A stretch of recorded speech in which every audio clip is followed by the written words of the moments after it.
The film in the drain. My grandfather, Harold, always said getting old felt like falling out of time. His days blurred together in the beige wash of his retirement condo, with cable news looping endlessly and the scent of denture cream thick in the air. But everything changed the morning he found the reel. It began with a clog.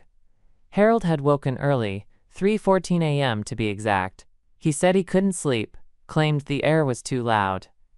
He shuffled into his bathroom and tried to flush the toilet after noticing it had started to bubble strangely. That's when he saw it. In the water, coiled like a snake, was a 16mm film reel, a real one, the kind they used to play in classrooms or projectors. The label on the metal case had peeled away from moisture, but enough of it remained to read. Toy Story, restricted cut. Harold, ever the curious war vet, dried it off with a hand towel, threaded it into the dusty projector he hadn't used in decades, and played it against the wall above his kitchen table. Not for children.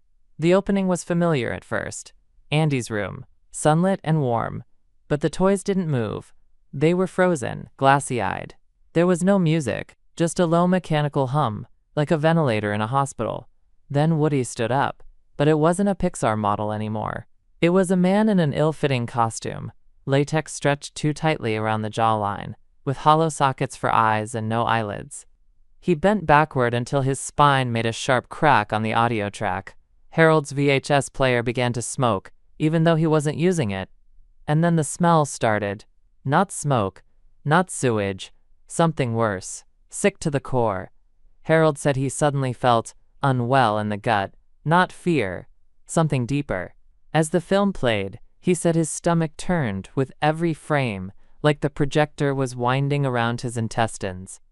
He crawled to the bathroom, but didn't quite make it. He collapsed near the hallway and blacked out. When he came to, the film had stopped, the projector still spinning. A new reel was waiting next to it. He swears it wasn't there before. Its label read, Toy Story, Your Cut, Fractured Reality. He didn't play it right away. Instead, he started noticing strange things. His armchair felt damp. The wallpaper in his hallway changed patterns when he wasn't looking.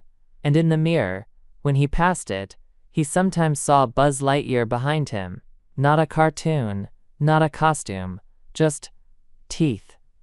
Harold called me, said the film had done something, said he felt like a toy now.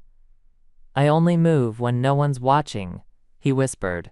I sit all day. I pretend I'm not afraid. The final reel. A week later, I visited his place after neighbors called me. He hadn't picked up the mail or answered the door. The apartment was ice cold.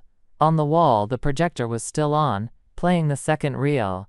The screen showed Andy's room, only now it was rotted. The walls were wet. The toys, dozens of them, were turned toward the camera, unmoving. In the center of the frame, tied with dental floss and wearing Harold's glasses, was a doll made of old skin and cotton stuffing. I haven't seen him since, but the toilet in his condo, it still bubbles every night at 3:14 a.m. If you find something in your toilet that shouldn't be there, don't pull it out. Especially if it says Toy Story. Some stories don't want to be flushed.